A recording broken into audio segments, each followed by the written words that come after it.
안 그래도 제 원래 다음 질문이 교통사고 이후에 이런 증상이 나타나면 정신과 치료가 필요하다라는 질문이었거든요. 네네. 그래서 한 번만 다시 정리해 주실 수 있을까요? 네네. 네. 그래서 아까도 말씀드렸듯이 그 사고의 어떤 얼마나 큰 사고냐 이거는 사실 크게 중요하지 않다라고 말씀을 드리고 싶고요. 물론 큰 사고일수록 트라우마 증상들을 경험할 가능성은 좀 높아진다라고 설명을 드릴 수 있겠지만 작은 사고이더라도 내가 얼마나 놀랐느냐 쉽게 설명드려서 이렇게 그거에 따라서 여러 가지 증상들을 경험할 수가 있고 꼭 그런 증상들이 뭐 내가 좀 의지로만 이겨낼 수 있다고 생각을 한다든지 아니면은 뭐 내외과적인 치료로만 해서 좀 지켜보자라고 생각하시지 마시고 꼭 가까운 정신과 선생님이랑 상의를 해보셨으면 좋겠다고 말씀을 다시 한번 드릴 수가 있을 것 같고요. 네네.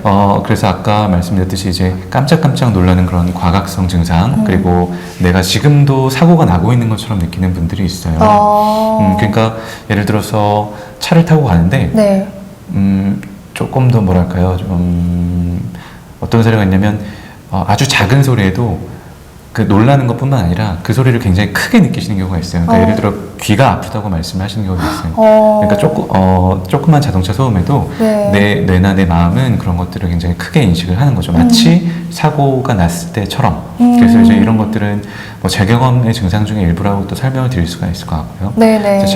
과각성과 재경험 그리고 이제 자동차 자체를 안 타고 싶어 하시는 거죠. 내가 운전하는 것뿐만 아니라 뒷좌석에 타는 것도 굉장히 두려워하실 수가 있고요. 그래서 이런 것들이 이제 세 번째 회피 증상이고 네. 이런 것들뿐만 아니라 이제 여러 가지 설명할 수 없는 통증들, 뭐 두통, 근육통 이런 것들 그리고 이런 불편함 때문에 잠까지 못 주무시게 되는 불면 증상 이런 것들이 전부 다 교통사고 이후에 발생할 수 있는 정신과적인 문제라고 말씀을 드릴 수 있을 것 같습니다. 네, 이런 증상이 나타나는 우리 시청자분께서는 정신과를 방문하셔가지고 좀 도움을 받으셨으면 좋겠고요. 네.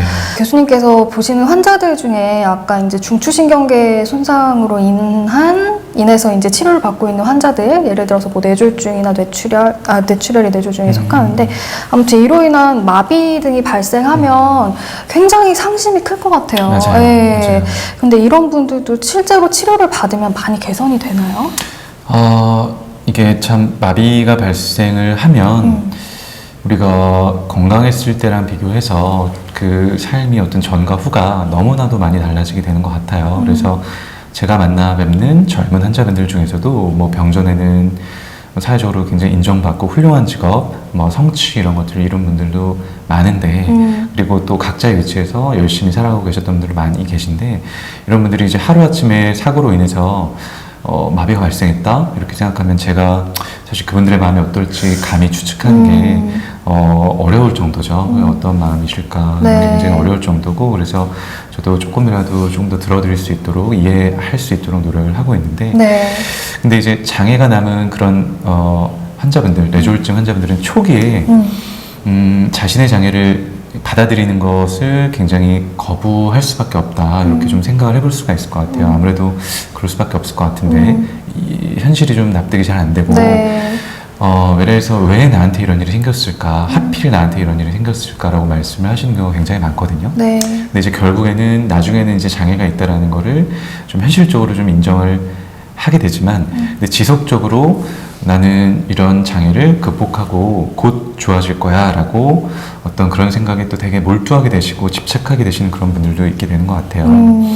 그래서 그 사이에서 어떤 오늘 혼란? 그러니까 실제 내 몸은 그렇게 내 마음대로 좀 잘 따라주지 않는데 네. 내 마음은 아니야 나 나을 수 있어 라고 생각하면서 이 두 가지 사이에서 굉장히 간극이 발생하고 혼란이 발생하게 되면서 네. 여러 가지 뭐 우울증부터 시작해서 그런 증상들을 다양하게 겪을 수가 있고요. 네. 그렇기 때문에 이제 이런 분들에 대해서 재활의학과 선생님뿐만 아니라 저희 정신과 의사들이 굉장히 세심하게 평가를 하는 게 중요하고 네. 이제 그런 평가들을 통해서 아까 기자님이 말씀하셨던 조금이라도 환자분들의 경과나 예우를 좋게 만들어 드릴 수 있도록 저희가 이제 노력을 하고 있습니다.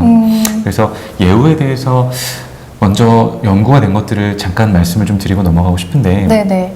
뇌졸중을 좀 예로 들어서 말씀드리면 뇌졸중 발생 후에 좀 역설적으로 빨리 우울증이 발생할수록 오히려 예후가 더 좋다라고 연구 결과 되어 있는 부분이 있어요. 네. 물론 아직 저희가 더 연구를 해봐야 되는 부분이 있지만 그래서 그런 경우에는 1년 안에 이제 호전이 되는 경우도 굉장히 많다. 근데 오히려 뒤늦게, 그러니까 처음에는 뭐 아무렇지 않거나 아니면은 이제 크게 뭐 우울한 느낌 같은 것들을 경험하시지 않다가 나중에 발병을 하게 되는 경우가 오히려 더 예후에 안 좋다.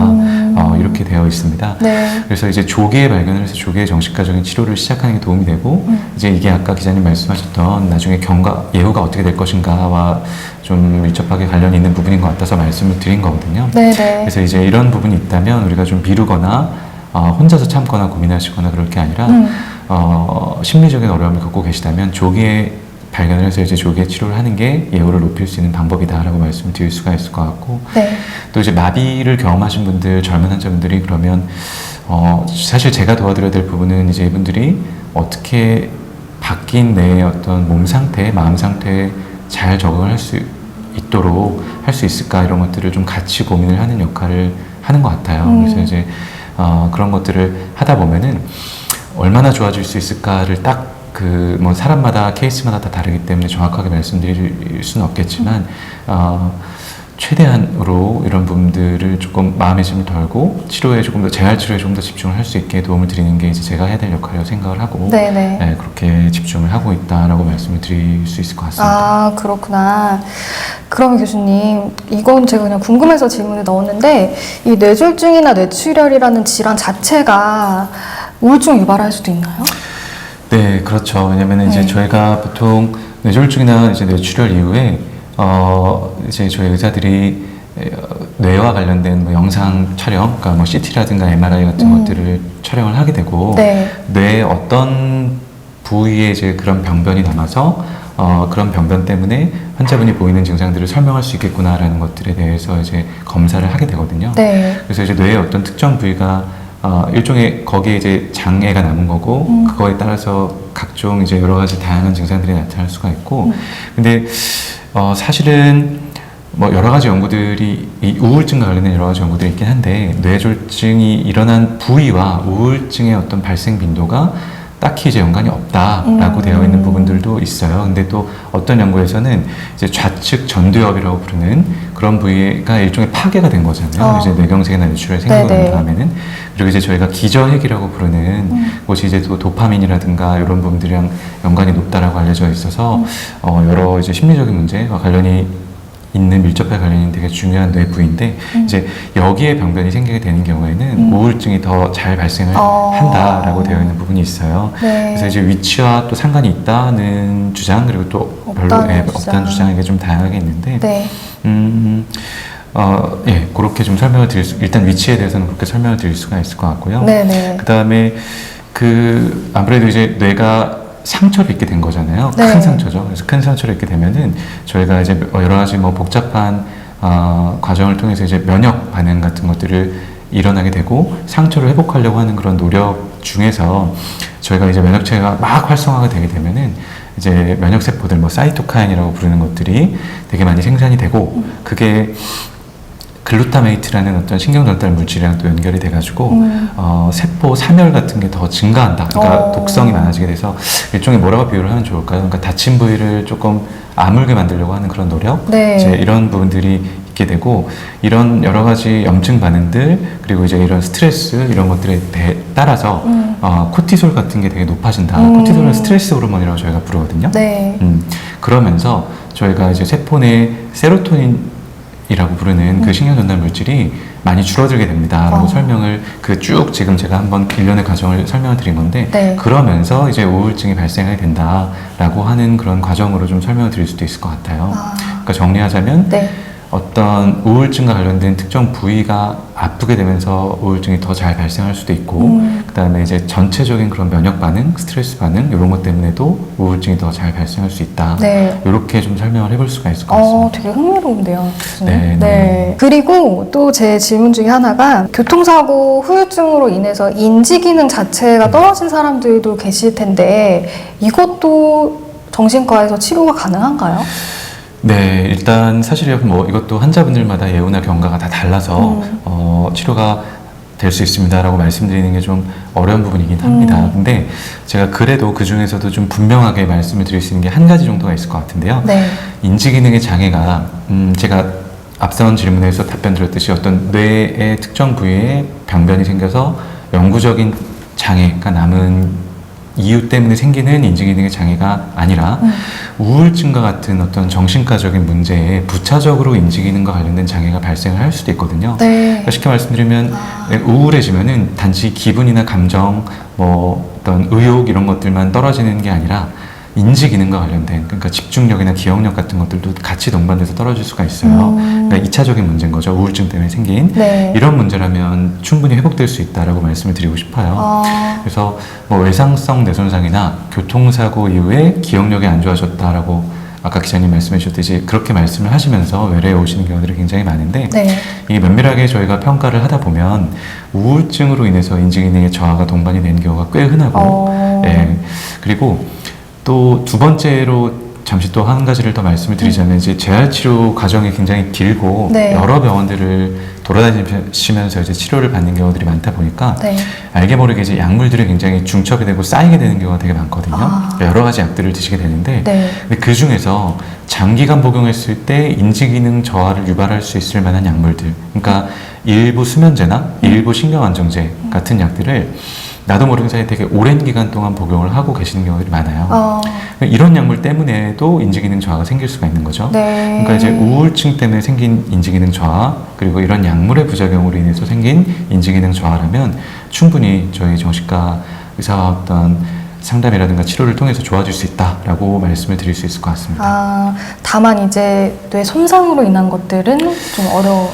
예, 이제 여러 가지 재활 치료들을 통해서 저희가 재활 치료가 신체적인 재활 치료만 있는 게 아니고 인지 기능과 관련된 재활 치료도 있어요. 그래서 이제 가장 아마 쉽게 여러 방송을 보신 분들이 아실 만한 게 이제 언어 재활 치료 같은 것들, 이런 것들이 있을 수가 있는데 그런 것들은 이제 인지 능력과 관련된 재활 치료라서 이런 것들도 훈련을 통해서 처음 뇌병변 장애 또는 중추신경계 손상이 생긴 다음에 상태보다는 많이 나아진다라고 좀 여러 가지 연구 결과나 보고들이 있고 실제로 제가 병원에서 만나 뵙다 보면은 네. 저희가 이제 협진을 보다 보면 처음 만나 뵀을 때랑 한 3, 4개월 지났을 때 만나 뵀을 때랑 확연하게 이제 결과가 달라지는 경우가 꽤 많거든요. 네. 그래서 저도 너무 기쁘죠. 사실 제가 주치의도 아니지만 환자분이 되게 기뻐하시기도 하고 저도 기쁘고요. 그래서 그런 것처럼 인지 재활 훈련들을 통해서 뇌병변 장애를 갖고 계시다 하더라도 우리가 그 뇌의 부분만 아니라 이제 다른 뇌가 그 뇌병변이 생긴 부분이 아파지면 다른 뇌 부위가 이제 보상작용을 한다라고도 설명을 드릴 수가 있을 것 같아요. 그러니까 열심히 노력을 해서 보상을 하려고 하는 거죠. 그래서 그러다 보면은 인지재활 훈련을 통해서 또 많이 나아지실 수 있는 부분도 있다라고 네. 알고는 있는데 네. 이제 이 부분은 제가 전문적인 분야가 아니다 보니까 네. 말씀드리기 좀 조심스러운데요. 네. 예, 그래도 재활병원에서 이제 전문적인 치료를 받다 보면은 많이 나아질 수 있을 거다라고 저는 말씀을 드리고 싶습니다. 네, 다행이네요, 교수님. 그리고 혹시 교통사고 후유증으로 약물이나 뭐 알코올 중독 이런 곳으로 빠지는 환자들의 사례도 있나요?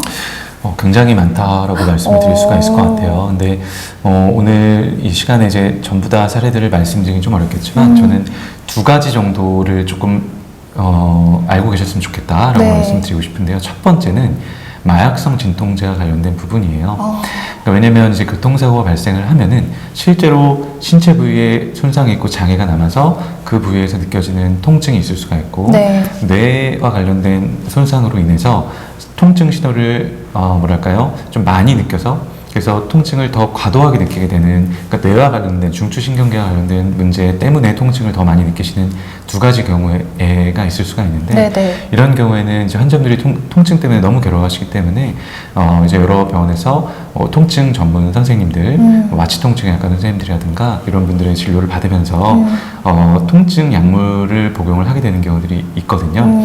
근데 그 중에서 이제 마약성 진통제라고 불리우는 우리가 이제 일반적인 뭐 타이레놀이나 이런 약들이 아니라 마약성 성분이 들어가 있는 진통제가 있어요. 그래서 근데 이런 것들이 전문가의 어떤 관리 감독 하에 환자분과 여러 가지 상담을 통해서 체계적으로 관리를 해나가면서 쓰면은 당연히 아무런 문제가 없는데 네. 이게 이제 병원들이 또 자주 바뀌게 되고 또 환자분들이 통증이 점점 조절이 잘 안 되면서 앞서도 말씀드렸듯이 점점 약물의 복용량이 나도 모르는 사이에 조금씩 늘어나는 경우들이 있어요.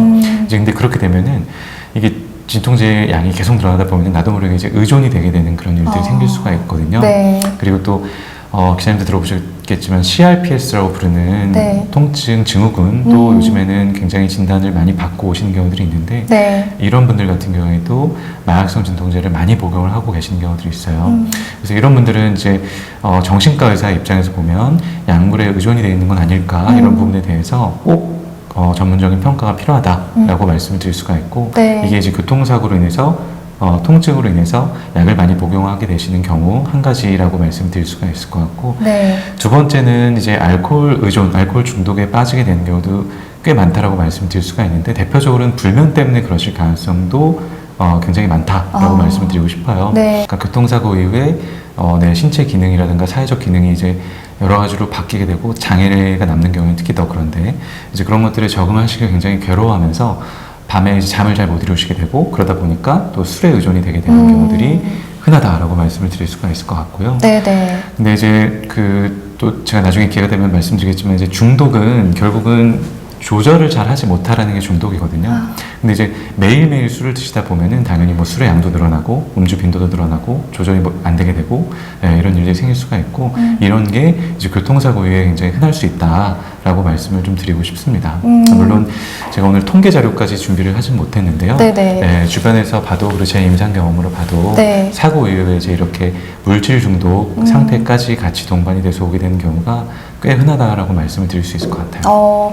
굉장히 흥미로운 얘기 많이 해주셨는데요, 교수님. 그러면은 이 재활병원에서의 정신과 의사의 역할에 대해서 쭉 설명을 해주셨고, 마지막으로 이 교통사고 이후에 정신적인 어려움을 겪고 있는 사람들에게 하시고 싶은 말이 있으시다면 좀 부탁드릴게요. 네. 사실 저도 뭐 그 재활병원에서 근무한 지 아주 오래되진 않았기 때문에 어떤 말씀을 드리면 좀 좋을까 고민이 좀 되는데요. 일단은 재활치료 과정이라는 게 굉장히 오랜 시간이 필요한 과정이고 그 과정에서 여러 가지 좋을 때도 있고 슬플 때도 있고 그럴 것 같아요. 그래서 아무래도 재활치료의 성과가 눈에 보이는 날은 또 굉장히 기쁠 수 있는데 또 한동안은 굉장히 지지부진하고 내가 과연 이게 나아질 수 있을까라는 것들에 대해서 자꾸 의심이 들게 되다 보면은 여러 가지 정신적인 어려움들을 겪는 일들이 아주 흔합니다. 근데 이제 이런 것들이 그냥 내가 의지만으로만 이겨내겠다, 극복해내겠다라고 하기에는 되게 버거운 짐이실 수가 있고요. 그래서 이런 경우에는 꼭 정신과 의사를 만나보시라라고 제가 권유를 드리고 싶고 네. 꼭 또 이 자리를 빌어서 하나 더 말씀을 드리고 싶은 게 뭐냐면은 가족분들도 소진이 되는 경우가 굉장히 많아요. 요즘 번아웃이라고 부르는 용어를 많이들 사용을 하시잖아요. 네네. 소진 증후군이라고 부르기도 하는데요. 이게 재활병원에서 특히 뭐 짧으면 한 3개월, 조금 길면 한 6개월 이상, 아주 길게는 뭐 1년까지도 한 병원에서 계시다가 이제 다른 병원으로 자꾸 옮겨 다니시게 돼 불가피하게 그렇게 되는 경우들이 많아요. 이거는 이제 여러 가지 뭐 보험이라든가 뭐 제도적인 문제 이런 부분들과 연결이 돼 있어서 오늘 다 말씀드리기 너무 복잡한데요. 근데 이제 그렇게 옮겨 다니다 보면은 계속 새로운 환경에 적응을 해야 되는 거예요. 그러니까 환자분도 힘들지만 보호자분들도 지치시게 되는 경우가 되게 많죠. 그래서 이제 저희가 주변의 동료 재활의학과 선생님들이랑 이야기를 하다 보면은 가족분들도 지친 경우가 상당히 많아요. 근데 이제 이거를 환자분도 힘드니까 가족들은 그냥 더 참자, 오히려 더 참자 이렇게 해서 얘기를 잘 못하시는 경우들이 많은데 네. 저는 가족분들의 정신건강과 관련된 문제도 꼭 챙겨보셔야 된다라고 말씀을 드리고 싶습니다. 네. 알겠습니다, 교수님. 좋은 말씀 너무 감사드리고요. 네, 그러면 이번 주제는 여기서 마무리하도록 하겠습니다. 네. 감사합니다. 네, 감사합니다.